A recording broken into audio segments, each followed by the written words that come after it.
Good morning class 7। हम science का chapter number 3 fibre to fabric पढ़ रहे हैं, रीड कर रहे हैं। तो हमने पिछले लेक्चर में वूल फाइबर के बारे में बात करी थी कि वूल हमें किससे मिलता है। तो वूल क्या थी? एक एनिमल फाइबर था जो हमें शीप, गोट, कैमल, रैबिट इन सब एनिमल से मिल रहा था। उसके फैब्रिक बनता है, कपड़े बनते हैं जो कि हम विंटर में यूज़ करते हैं। ठीक है, तो आज का हमारा टॉपिक है सिल्क फाइबर। ठीक है, सिल्क मतलब रेशम। आपने सुना होगा रेशम की साड़ियाँ, रेशम के जो कपड़े होते हैं, रेशम का जो फैब्रिक होता है वो हमें कहाँ से मिलता है, किस एनिमल फाइबर से हम उसको लेते हैं और किस तरह से उसकी प्रोडक्शन होती है, वो हम आज के चैप्टर में पढ़ेंगे। ठीक है, सिल्क क्या है? Silk is another important animal fibre. ठीक है, सिल्क कहाँ से मिल रहा है? वो भी एनिमल से मिल रहा है, इसलिए इसको हम क्या बोलेंगे? एनिमल फाइबर बोलेंगे, क्योंकि सिल्क जो है बहुत ज़्यादा सॉफ्ट होता है, स्ट्रॉन्ग होता है और लस्ट्रस होता है। मतलब पहले तो वो नरम होता है सिल्क बहुत ज़्यादा, और बहुत ज़्यादा स्ट्रॉन्ग होता है और चमकीला होता है और लाइट वेट होता है, बहुत ही हल्का फैब्रिक होता है उसका। ठीक है, इसलिए सिल्क बहुत ही इम्पॉर्टेंट एनिमल फाइबर है। ठीक है, सिल्क की बात करें, अब इसकी बात करें कि सबसे पहले सिल्क की प्रोडक्शन कहाँ शुरू हुई। तो silk was first developed in China. ठीक है, चाइना में सबसे पहले वो डेवलप हुआ था। वहाँ की जो एम्प्रेस थी जी लिंग शी, ठीक है, उनको क्रेडिट दिया जाता था कि उन्होंने ये प्रोडक्शन शुरू करी है। ठीक है, फिर धीरे धीरे चाइना का जो कल्चर है वहाँ पे भी स्प्रेड होने लगा धीरे धीरे। उनके जियोग्राफिकली और वाई सोशली, सामाजिक तौर पे और भौगोलिक तौर पे वहाँ पे इसका प्रोडक्शन फैलने लगा कि किस तरह से सिल्क के कीड़ों से सिल्क बनाया जा सकता है।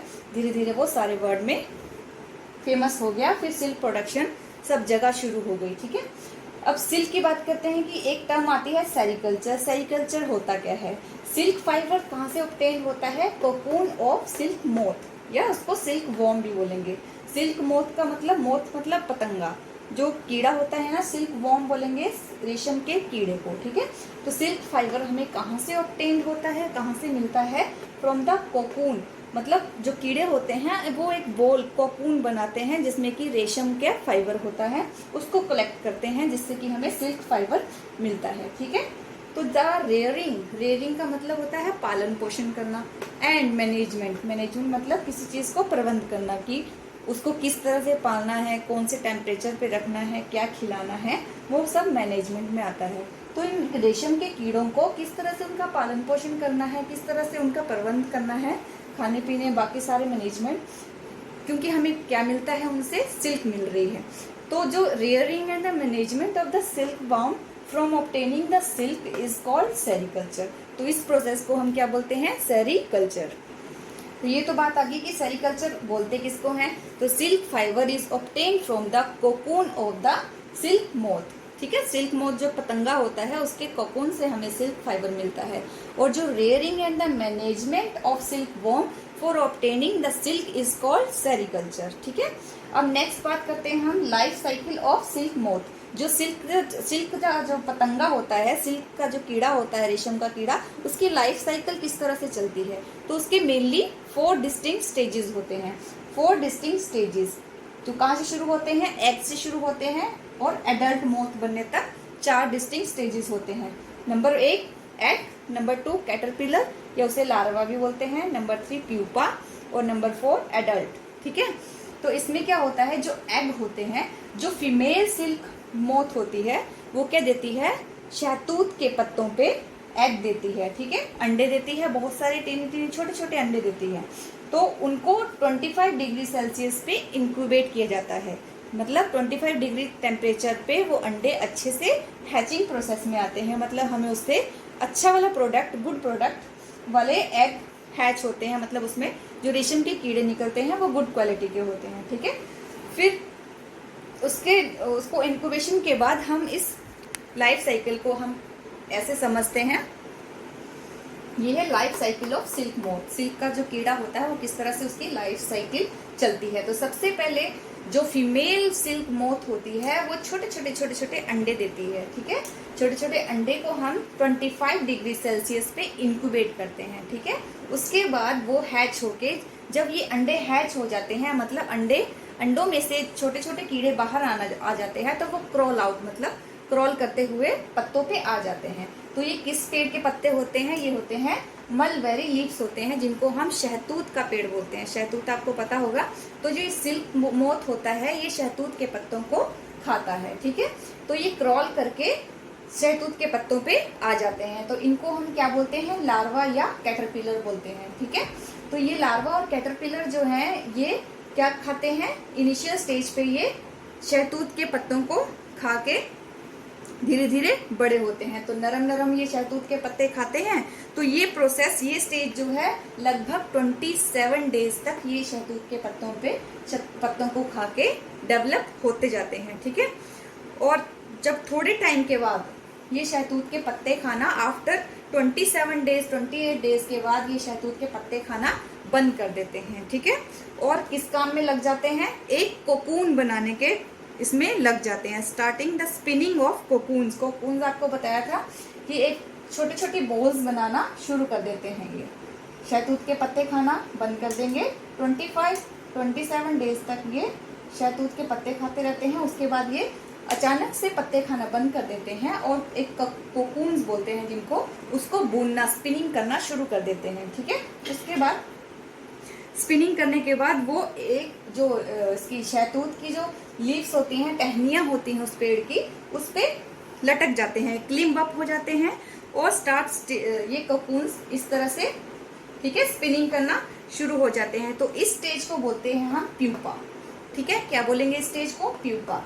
जब ये एग से हैच हुए निकले तो ये क्रॉल करके शहतूत के पत्तों पे आ जाते हैं और 28 डेज तक ये शहतूत के पत्तों को खाते हैं। उसके बाद ये उनको पत्तों को खाना बंद कर देते हैं और ये कोकून स्पिन करना शुरू कर देते हैं टहनियों पे लटक के। तो उस स्टेज को बोलते हैं, जब ये कोकून बना के टहनियों पे लटक जाते हैं तो इसके अंदर ये लार्वा होता है, उसको स्टेज को बोलते हैं हम प्यूपा, ठीक है। अब इस प्यूपा के बाद जो कोकून है, फिर उसको हम या तो बीच में ही कलेक्ट कर लेते हैं और उसको प्रोसेसिंग के लिए आगे यूज करते हैं। The silk moth continuously to develop. अब मोथ कहाँ है? वो इस प्यूपा के अंदर है, ठीक है। तो इस प्यूपा के अंदर, प्यूपा की स्टेज जब हो जाती है तो वो उसको इस तरह से कोकून बनाएगा, इस तरह से कट शेप लगा के ये डेवलप्ड मोथ जो है, पतंगा जो है, अंदर डेवलप हो जाता है, ठीक है। डेवलप होने के बाद वो इस कोकून से बाहर निकल जाता है और एडल्ट की शेप में ले लेता है। एडल्ट बन गया ये और फिर ये उड़ जाता है और नेक्स्ट मेटिंग करता है। फिर से जो फीमेल मोथ है फिर से एग देती है। फिर इस तरह से इनकी लाइफ साइकिल चलती रहती है। और ये जो हमें कोकून मिल रहे हैं, जब ये स्पिनिंग करते हैं उसके बाद ये निकल जाते हैं, ये जो स्पिनिंग करके जो कोकून ये टहनियों पे लटका रहता है, इसको हम लोग कलेक्ट करके आगे प्रोसेसिंग में लेते हैं सिल्क फाइबर बनाने के लिए, ठीक है। ये है life cycle of silk worm. इस तरह से इनकी लाइफ साइकिल बनती है। आपके बुक में भी चैप्टर में ये दिया हुआ है लाइफ साइकिल की स्टेज। सबसे पहले इसमें बताया हुआ है कि एग है, tiny black caterpillar hatch out its egg. जो टीनी छोटे छोटे ब्लैक कलर के जो कैटरपिलर है वो निकलते हैं अंडे में से, ठीक है। फिर क्या होता है? ये पत्तों पे चिपक गए। The caterpillar eat mulberry leaves and grows bigger and bigger. जो मलबेरी लीव्स हैं, सहतूत के जो पत्ते हैं, इनको खाते हैं और बड़े होते जाते हैं। और आफ्टर 25 डेज इनका जो लाइफ साइकिल का प्रोसेस है ना, ये मेनली मतलब 2 महीने के करीब इनका लाइफ साइकिल का प्रोसेस चलता है। इसमें लगभग 2 महीने लग जाते हैं हमें सिल्क फाइबर को, सिल्क का जो कोकून बनाते हैं उसको लेने के लिए। ये पूरा प्रोसेस 2 मंथ लेता है, ठीक है, 2 महीने से भी कम लेता है। तो नेक्स्ट लार्वा बना दिया इसने। फिर next the caterpillar spin the cocoon of silk thread around it self. तो अपने आसपास ये क्या करता है? पत्ते खाना बंद कर देता है और कोकून बनाना, स्पिन करना शुरू कर देता है। फिर उसके बाद the caterpillar spin the cocoon to silk thread, ठीक है। क्या बना रहा है वो? सिल्क थ्रेड बनाता है अराउंड इट सेल्फ। अपने चारों ओर जो सिल्क का जो थ्रेड है वो बनाना शुरू कर देता है। Inside the cocoon the caterpillar changes into A pupa. अंदर ही अंदर वो कोकून बना देता है और प्यूपा में चेंज हो जाता है। और जो प्यूपा है उसके बाद वो अडल्ट में चेंज हो जाता है और नेक्स्ट फिर से वो मेटिंग करके फिर से एग लाइन करते हैं। इस तरह से इनकी लाइफ साइकिल चलती रहती है सिल्क मोथ की, ठीक है। तो नेक्स्ट बात करते हैं हम सिल्क प्रोडक्शन की, मतलब सिल्क को किस तरह से प्रोड्यूस किया जाता है। वो कोकून से हमने कलेक्ट कर लिए, ठीक है, और जो उसमें से पतंगा था वो उड़ गया। तो उस कोकून को हम क्या करते हैं, हॉट वाटर में डिप करते हैं। अब हॉट वाटर में गर्म गर्म पानी में क्यों डिप करते हैं कि अगर उसमें कोई वॉर्म्स मतलब कुछ कीड़े मकोड़े या कुछ भी हैं तो वो किल हो जाए और उसके या फिलामेंट्स जो होते हैं, उसके धागे जो होते हैं वो लूज हो जाए, ढीले हो जाए उस कोकून के, ठीक है। इसलिए उस कोकून को हॉट वाटर में डिप करते हैं। तो इन फिलामेंट्स को डिप करके, फिलामेंट्स बाय द प्रोसेस, इस प्रोसेस को बोलते हैं रीलिंग या फिलेचर, ठीक है। क्या बोलते हैं, रीलिंग बोलते हैं या फिलेचर बोलते हैं। रीलिंग मतलब घिरनी या इसको कतरना, मतलब इस प्रोसेस कोकून को हमने लिया, उसको हॉट वाटर में डिप किया। The cocoon are put into hot water which kills the warmth as well as loosen the filaments, ठीक है। और ये filaments are taken out from the cocoon, जो फिलामेंट्स जो कि हमने कोकून से निकाले हैं बाय द प्रोसेस, उस प्रोसेस को बोलते हैं हम रीलिंग और फिलेचर। तो ये रीलिंग घिरनी मतलब जो चरखी चलती है अलग से, जो इसके लिए स्पेशल मशीन्स होती हैं जो इस प्रोसेस को करती हैं, ठीक है। कोकून हमने ले लिया, उसको गर्म पानी में डिप कर दिया। गर्म पानी में डिप क्यों किया कि उसमें जो कीड़े मकोड़े हैं वो मर जाएं, किल हो जाएं और उसके फिलामेंट ढीले हो जाएं। फिर जो ये फिलामेंट्स मिलता है हमें, वो taken out from the cocoon by the process of reeling and filature by the special machine, ठीक है। तो it is done by the special machine and the resulting fibre is known as raw silk, ठीक है। फिर special machine के बाद जो हमें सिल्क मिला तो उसे हम रॉ सिल्क मतलब कच्चा रेशम बोलेंगे। जो कच्चा रेशम को हम डाइस कर सकते हैं, किसी भी डाई मतलब किसी भी कलर में उसको चेंज कर सकते हैं। वो जो रॉ सिल्क हमें मिला, फिर उसको स्पिन करके बाय द मशीन या स्पिनिंग मशीन से उसको स्पिन करके सिल्क थ्रेड बनाते हैं, ठीक है। सिल्क थ्रेड के बाद हम उसको बुनाई करके या कुछ उसको बुन करके सिल्क क्लॉथ बनाते हैं बाय द सिल्क फाइबर, ठीक है। ये प्रोसेस है सिल्क प्रोडक्शन की। वो जो कोकून था वो हमें मिल गया, उस कोकून को हमने कलेक्ट करके उसको हॉट वाटर में डिप किया, जिससे कि उसके फिलामेंट्स जो हैं वो भी लूज हो गए। और जो ये फिलामेंट लूज होते हैं बाय द प्रोसेस, उसको बोलते हैं रीलिंग और फिलेचर। इसके लिए स्पेशल मशीन होती हैं और जो रिजल्ट हमें मिलता है वो मिलता है हमें रॉ सिल्क, एक कच्चा रेशम धागा मिलता है। उस रेशम धागे को हम किसी भी कलर में डाई कर सकते हैं, किसी भी कलर में मतलब ब्राउन, रेड कलर जो आपको अच्छा लगता है उसमें उसको डाई कर दिया। फिर उसको स्पन करके उस सिल्क का थ्रेड बनाते हैं, धागा बनाते हैं। और the by process of woven मतलब बुनना, तो सिल्क क्लॉथ बना देते हैं, उसका फैब्रिक बन चुका है और उससे तरह तरह के हम कपड़े बना सकते हैं, ठीक है। नेक्स्ट है प्रॉपर्टीज ऑफ सिल्क। सिल्क की क्या क्या गुण हैं। सिल्क क्या करता है, silk is the strongest natural fibre है, ठीक है। सिल्क सबसे ज्यादा स्ट्रॉन्गेस्ट मतलब मजबूत फाइबर है, ठीक है। और इट कैन बी स्ट्रेच्ड, और इसको हम स्ट्रेच मतलब खींच सकते हैं। कितना खींच सकते हैं, जो का ओरिजिनल साइज होता है उससे 25% तक उसको हम स्ट्रेच मतलब उसको खींचा जा सकता है। और इसको डाई करना इजी है, मतलब इसको किसी भी कलर में हम कलर कर सकते हैं। और ये एक्सट्रीमली इलास्टिक होता है, मतलब वही बात होगी, स्ट्रेचेबल है मतलब इलास्टिक होता है एक्सट्रीमली बहुत ज़्यादा। और स्मूथेस्ट मतलब बहुत ही ज़्यादा नरम और फाइनेस्ट फाइबर होता है। सब फाइबरों में से सबसे फाइनेस्ट मतलब सबसे बारीक और सबसे स्मूथ फाइबर कौन सा होता है, सिल्क फाइबर, ठीक है।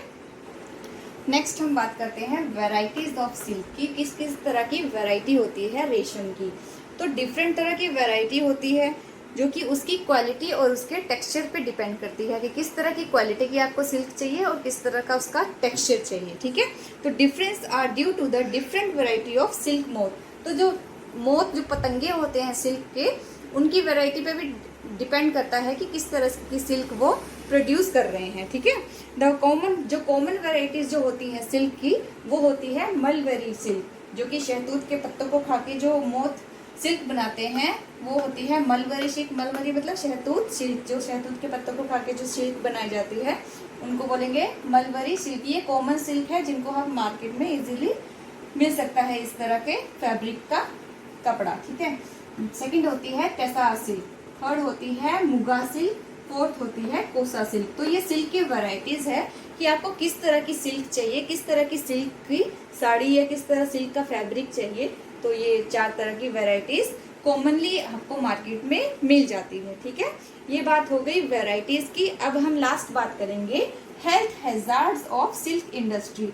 जो सिल्क इंडस्ट्री है जहाँ पे ये कीड़े पाले जाते हैं, जो सेरिकल्चर का जो प्रोसेस चलता है, उसमें हेल्थ के घातक, हेल्थ के लिए हम उनकी हेल्थ के लिए क्या क्या घातक चीज़ें होती हैं। तो नंबर 1 जो होती है उनकी हेल्थ में क्या क्या मेजर प्रॉब्लम्स आती हैं। जो वर्कर्स होते हैं need to dip their hand in boiling water. ठीक है, हमने प्रोडक्शन की बात की थी, सिल्क की प्रोडक्शन की बात की थी, तो उसमें हमने बोला था कि गरम गरम पानी में जो कोकून हमने कलेक्ट किए उनको डिप किया जाता है ताकि उनमें जितने भी जो कीड़े हैं छोटे मोटे वो मर जाएं और उनके फिलामेंट जो हैं, धागे जो पतले पतले हैं वो लूज हो जाएं। तो उसके लिए उन वर्कर्स को उस गरम गरम पानी में हाथ डाल के चेक करना पड़ता है उनकी सॉफ्टनेस के लिए। ठीक है, तो उससे क्या होता है, उनके हैंड कई बार बर्न हो जाते हैं, जल जाते हैं, उनकी स्किन प्रॉब्लम आती है, कई बार घाव बन जाते हैं। तो open bound are prone in several skin, जो अगर घाव हो गए तो उससे स्किन इन्फेक्शन या अदर स्किन डिजीजेस का खतरा बना रहता है। ठीक है, और नेक्स्ट बात आती है लॉन्ग आवर स्टैंडिंग। जो प्रोसेस करते हैं हम, रीलिंग हमने प्रोसेस पढ़ा था, रीलिंग और फिल्टरिंग, जो कि हम फिलामेंट्स को कोकून से फिलामेंट निकालने के लिए जो प्रोसेस रीलिंग कर रहे थे, तो उसमें क्या करना पड़ता है, लंबे टाइम के लिए उनको वर्कर्स को खड़ा रहना पड़ता है। मतलब मैक्सिमम 14 to 16 आवर उनको खड़ा रह के चेक करना पड़ता है कि उसमें से फिलामेंट्स अच्छे से लूज हो पा रहे हैं, उसकी सिल्क की सॉफ्टनेस आ रही है कि नहीं। तो उससे क्या होता है, उनकी बैक एक मतलब पीठ में दर्द होती है और आइस प्रॉब्लम की शिकायत आती है। ठीक है, नेक्स्ट बात होती है releasing hot for fumes and vapours. जब ये बॉइलिंग का प्रोसेस चलता है, उन कोकून्स को जब बॉईल किया जाता है तो उससे टैंक में जो बहुत बड़ा टैंक होता है, क्योंकि ये इंडस्ट्री में काम चल रहा है तो बहुत बड़े लेवल पे काम चलता है, तो टैंक में जो बॉईल होता है पानी, तो उससे वेपर और फ्यूम निकलते हैं। उससे क्या होता है, हमारी रेस्पिरेटरी प्रॉब्लम्स होती हैं उन वर्कर्स को जो वहाँ पे काम कर रहे हैं। तो लाइक अस्थमा और ब्रोंकाइटिस टाइप की बीमारियां उनको हो सकती हैं। ठीक है, लास्ट क्या प्रॉब्लम आती है, मशीन नॉइस। जो ये प्रोसेसिंग चल रही थी, रीलिंग और ये सब किससे काम हो रहा है, मशीन से काम हो रहा है। तो ये मशीन्स क्या करती हैं, शोर करती हैं, तो उससे हेयरिंग मतलब सुनने में प्रॉब्लम्स आती हैं। ये है सिल्क इंडस्ट्री के हेल्थ हैजार्ड्स। ठीक है, यहाँ पे हमारा ये टॉपिक सिल्क वाला खत्म होता है। ठीक है, थैंक यू।